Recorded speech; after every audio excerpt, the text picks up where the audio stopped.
João capítulo 4. Quando Jesus ficou sabendo que os fariseus ouviram falar que ele estava fazendo e batizando mais discípulos do que João, embora não fosse Jesus quem batizasse, mas os seus discípulos, saiu da Judéia e voltou novamente para a Galiléia.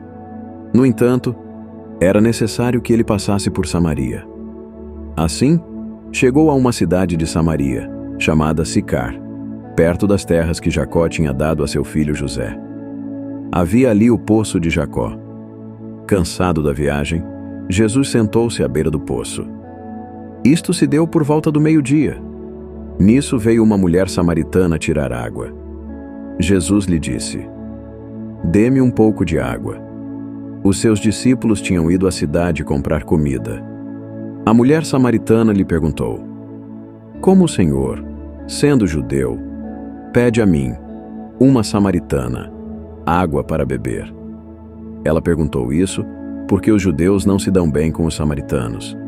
Jesus lhe respondeu: "Se você conhecesse o dom de Deus e quem está pedindo água, você lhe teria pedido e ele lhe daria água viva." A mulher disse: "O Senhor não tem com que tirar água e o poço é fundo. Onde pode conseguir essa água viva? Acaso o Senhor é maior do que o nosso pai Jacó, que nos deu o poço, do qual ele mesmo bebeu, bem como os seus filhos e o seu gado?" Jesus respondeu: "Quem beber desta água terá sede outra vez, mas quem beber da água que eu lhe der, nunca mais terá sede. Ao contrário, a água que eu lhe der se tornará nele uma fonte de água a jorrar para a vida eterna." A mulher lhe disse: "Senhor, dê-me dessa água, para que eu nunca mais tenha sede nem precise voltar aqui para tirar água." Ele lhe disse: "Vá, chame o seu marido e volte." "Não tenho marido", respondeu.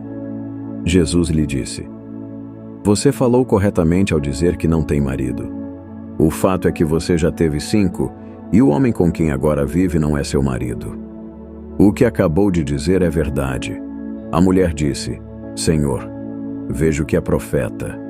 Os nossos antepassados adoraram neste monte, mas vocês, judeus, dizem que Jerusalém é o lugar onde se deve adorar." Jesus declarou: "Creia em mim, mulher. Está próxima a hora em que vocês não adorarão o Pai, nem neste monte, nem em Jerusalém. Vocês, samaritanos, adoram o que não conhecem. Nós adoramos o que conhecemos, pois a salvação vem dos judeus. No entanto, está chegando a hora, e de fato já chegou, em que os verdadeiros adoradores adorarão o Pai em espírito e em verdade. Estes são os adoradores que o Pai procura. Deus é espírito, e é necessário que os seus adoradores o adorem em espírito e em verdade." A mulher disse: "Eu sei que o Messias vem, e que é chamado Cristo. Quando vier, ele nos explicará tudo." Então, Jesus declarou: "Eu sou o Messias, eu que estou falando com você." Naquele momento, os seus discípulos voltaram e ficaram surpresos ao encontrá-lo conversando com uma mulher. Ninguém, porém, perguntou: "O que pretendes?" ou "Por que estás conversando com ela?" Então, deixando o seu cântaro, a mulher voltou à cidade e disse ao povo: "Venham ver um homem que me disse tudo o que tenho feito. Será que ele não é o Cristo?" Então, saíram da cidade e foram até onde ele estava. Enquanto isso, os discípulos insistiam com ele: "Rabi, come alguma coisa." Ele, porém, lhes disse: "Tenho algo para comer que vocês não conhecem." Então, os seus discípulos disseram uns aos outros: "Será que alguém lhe trouxe comida?" "A minha comida", disse Jesus, "é fazer a vontade daquele que me enviou e concluir a sua obra. Vocês não dizem só daqui a 4 meses haverá a colheita? Eu digo a vocês que abram os olhos e vejam os campos. Eles estão maduros para a colheita. Aquele que colhe já recebe o seu salário e ajunta fruto para a vida eterna, de forma que se alegram juntos o que semeia e o que colhe. Assim, é verdadeiro o ditado: um semeia e outro colhe. Eu os enviei para colher o que vocês não cultivaram. Outros realizaram o trabalho árduo, e vocês vieram usufruir do trabalho deles. Muitos samaritanos daquela cidade creram nele por causa do seguinte testemunho dado pela mulher: ele me disse tudo o que tenho feito. Assim, quando se aproximaram dele, os samaritanos insistiram em que ficasse com eles. Ele ficou 2 dias, e muitos creram nele por causa da sua mensagem. Então, disseram à mulher: agora cremos não somente por causa do que você disse, pois nós mesmos o ouvimos e sabemos que este é realmente o Salvador do mundo. Depois daqueles 2 dias, ele partiu rumo a Galiléia, pois o próprio Jesus tinha afirmado que nenhum profeta tem honra na sua própria terra. Então, quando Jesus chegou a Galiléia, os galileus o receberam, porque tinham visto tudo o que ele fizera em Jerusalém durante a festa da Páscoa, pois também haviam estado lá. Mais uma vez, ele visitou Caná da Galiléia, onde tinha transformado água em vinho. Havia ali um oficial do rei, cujo filho estava doente em Cafarnaum. Quando ouviu falar que Jesus tinha vindo da Judéia e chegado a Galiléia, procurou-o e pediu-lhe que fosse curar o seu filho, que estava à beira da morte. Jesus lhe disse: se vocês não virem sinais e maravilhas, nunca crerão. O oficial do rei disse: Senhor, vem, antes que o meu filho morra. Jesus respondeu: pode ir. O seu filho continuará vivo. O homem confiou na palavra de Jesus e partiu. Estando ele ainda a caminho, os seus servos vieram ao seu encontro com notícias de que o menino estava vivo. Quando perguntou a que horas o filho tinha melhorado, eles lhe disseram: a febre o deixou ontem, à 1h da tarde. Então, o pai constatou que aquela fora exatamente a hora em que Jesus lhe dissera: o seu filho continuará vivo. Assim, ele e todos os da sua casa creram. Este foi o segundo sinal milagroso que Jesus realizou, depois que veio da Judéia para a Galiléia. João capítulo 5. Algum tempo depois, Jesus subiu a Jerusalém para uma festa dos judeus. Há em Jerusalém, perto da Porta das Ovelhas, um tanque com 5 entradas ao redor, o qual em hebraico é chamado Betesda. Ali costumava ficar um grande número de pessoas doentes e inválidas, cegos, mancos e paralíticos. Um dos que estavam ali era paralítico fazia 38 anos. Quando o viu deitado e soube que ele vivia naquele estado havia tanto tempo, Jesus lhe perguntou: você quer ser curado? O paralítico disse: Senhor, não tenho ninguém que me ajude a entrar no tanque quando a água é agitada. Enquanto estou tentando entrar, outro chega antes de mim. Então, Jesus lhe disse: levante-se, pegue a sua maca e ande. Imediatamente o homem ficou curado, pegou a maca e começou a andar. Isso aconteceu em um sábado, e por essa razão, os judeus disseram ao homem que havia sido curado: hoje é sábado, não é permitido a você carregar a maca. Ele, porém, respondeu: o homem que me curou disse: pegue a sua maca e ande. Então lhe perguntaram: quem é esse homem que mandou você pegar a maca e andar? O homem que fora curado não tinha ideia de quem era ele, pois Jesus havia desaparecido no meio da multidão. Mais tarde, Jesus o encontrou no templo e lhe disse: olhe, você está curado.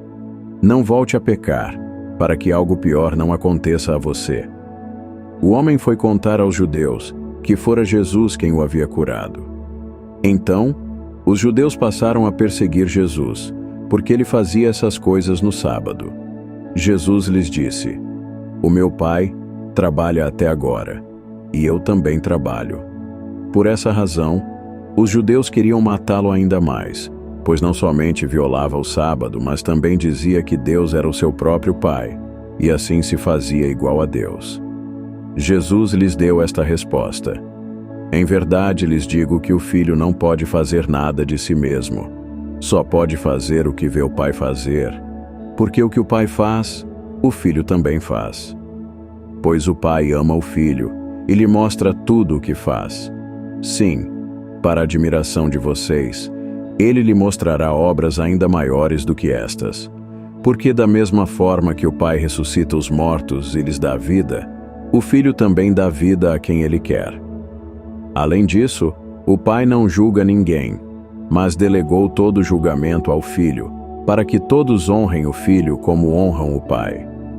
Aquele que não honra o Filho não honra também o Pai que o enviou.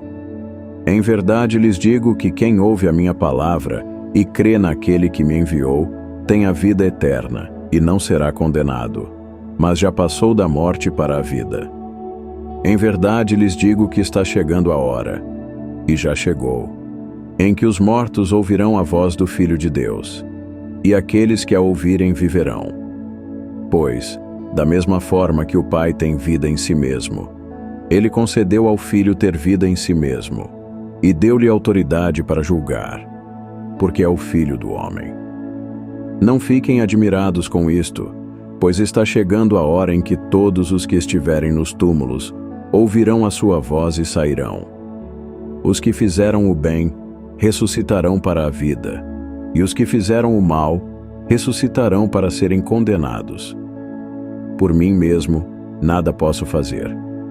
Eu julgo apenas conforme ouço, e o meu julgamento é justo, pois não desejo agradar a mim mesmo, mas aquele que me enviou.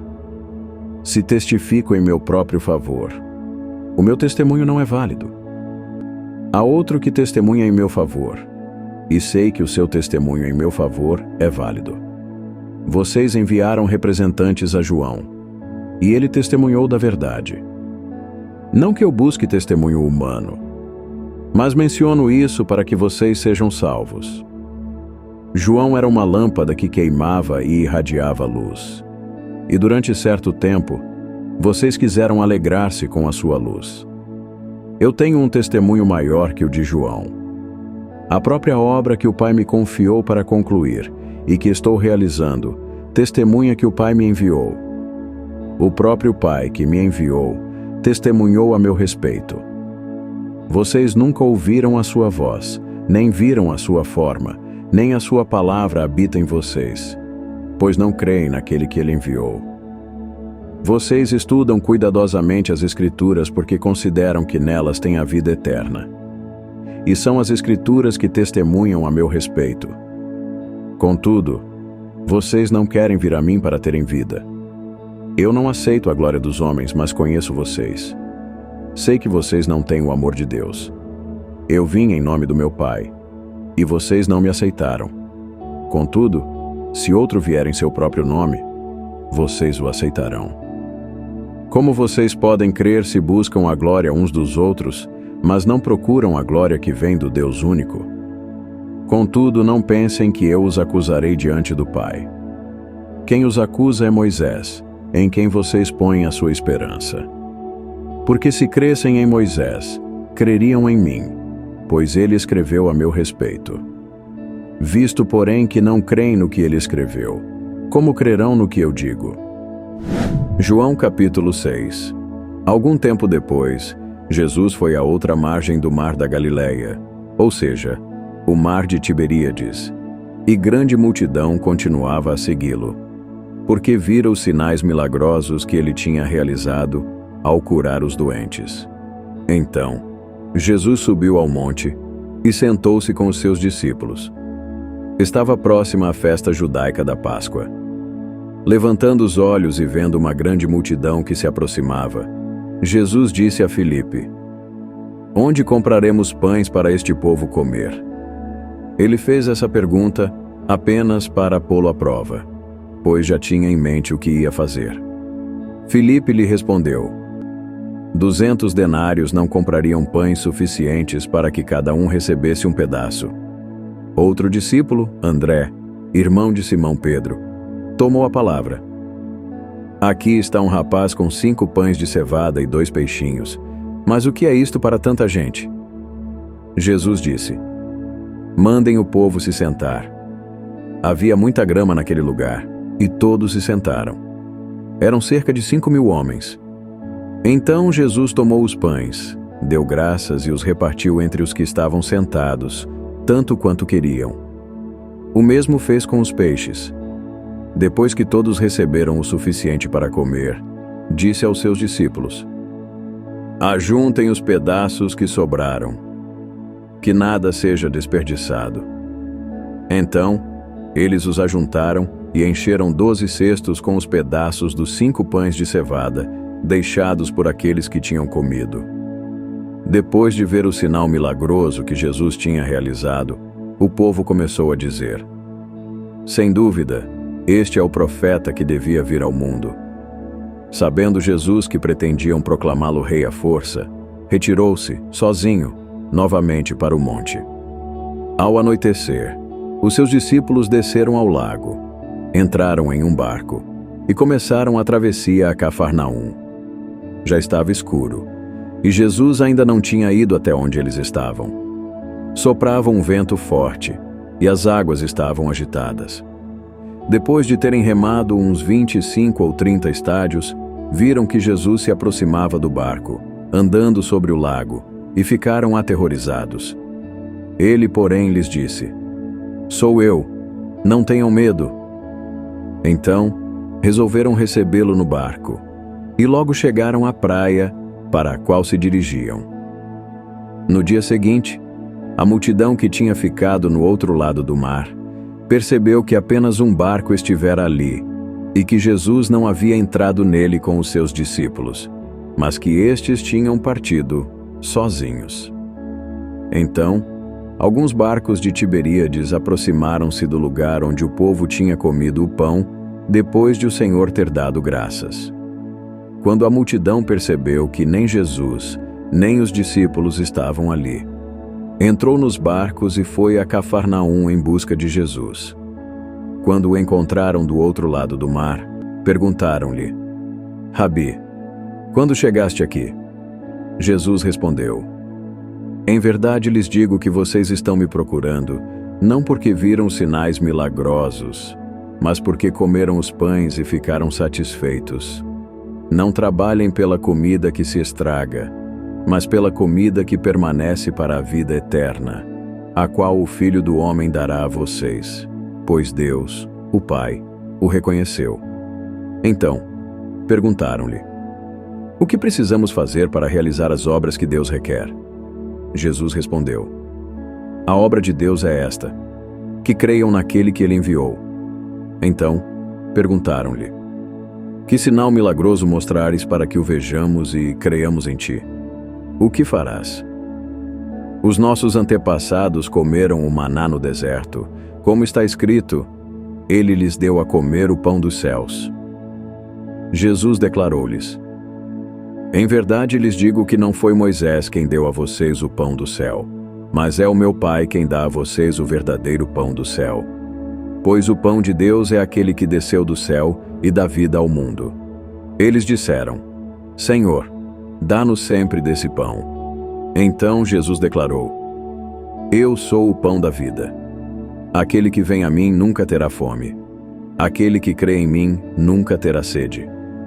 Mas como eu disse, vocês me viram, embora ainda não creiam. Todo aquele que o Pai me der virá a mim, e eu jamais rejeitarei aquele que vier a mim.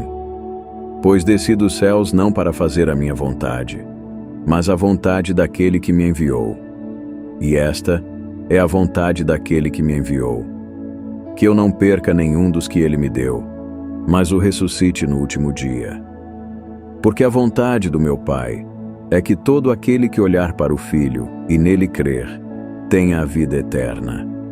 E eu o ressuscitarei no último dia. Porque a vontade do meu Pai é que todo aquele que olhar para o Filho e nele crer, tenha a vida eterna, e eu o ressuscitarei no último dia. Então, os judeus começaram a criticar Jesus porque dissera: Eu sou o pão que desceu do céu. Eles diziam: Este não é Jesus, o filho de José? Não conhecemos o seu pai e a sua mãe? Como ele pode dizer: Desci do céu? Jesus respondeu: Parem de me criticar. Ninguém pode vir a mim se o Pai que me enviou não o atrair, e eu o ressuscitarei no último dia. Está escrito: nos profetas. Todos serão ensinados por Deus. Todos os que ouvem o Pai e dele aprendem, vêm a mim. Ninguém viu o Pai, a não ser aquele que vem de Deus. Somente ele viu o Pai. Em verdade lhes digo que aquele que crê tem a vida eterna. Eu sou o pão da vida. Os seus antepassados comeram o maná no deserto, mas morreram. Todavia, aqui está o pão que desceu do céu, para que não morra quem dele comer. Eu sou o pão vivo que desceu do céu. Se alguém comer deste pão, viverá para sempre.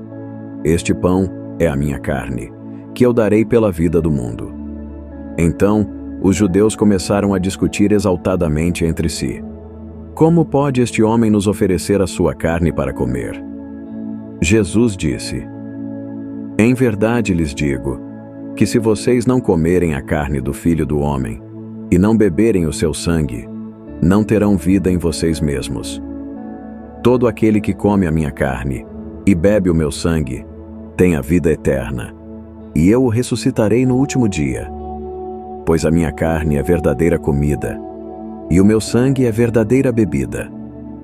Todo aquele que come a minha carne e bebe o meu sangue, permanece em mim, e eu permaneço nele. Como o Pai que vive me enviou, e eu vivo por causa do Pai, assim aquele que se alimenta de mim viverá por minha causa. Este é o pão que desceu do céu. Os antepassados de vocês comeram o maná e morreram. Mas aquele que se alimenta deste pão, viverá para sempre. Disse tudo isso quando ensinava na sinagoga de Cafarnaum. Ao ouvirem isso, muitos dos seus discípulos disseram: Dura é essa palavra. Quem pode suportá-la? Sabendo no íntimo que os seus discípulos estavam se queixando do que tinham ouvido, Jesus lhes disse: Isso é motivo de tropeço para vocês? Que acontecerá se vocês virem o Filho do Homem subir para onde estava antes? O Espírito dá vida, a carne não produz nada que se aproveite. As palavras que eu disse são Espírito e vida. Contudo, há alguns de vocês que não creem. Pois Jesus sabia desde o princípio quais deles não criam e quem iria traí-lo. Ele acrescentou: É por isso que eu disse a vocês que ninguém pode vir a mim, a não ser que isto lhe seja dado pelo Pai. Daquela hora em diante, muitos dos seus discípulos voltaram atrás e deixaram de segui-lo. Jesus perguntou aos 12: Vocês também não querem ir? Simão Pedro lhe respondeu: Senhor, para quem iremos? Tu tens as palavras de vida eterna. Nós cremos e sabemos que és o Santo de Deus. Então, Jesus respondeu: Não fui eu que escolhi vocês 12? Todavia, um de vocês é um diabo. Ele se referia a Judas, filho de Simão Iscariotes, que embora fosse um dos 12, mais tarde haveria de traí-lo.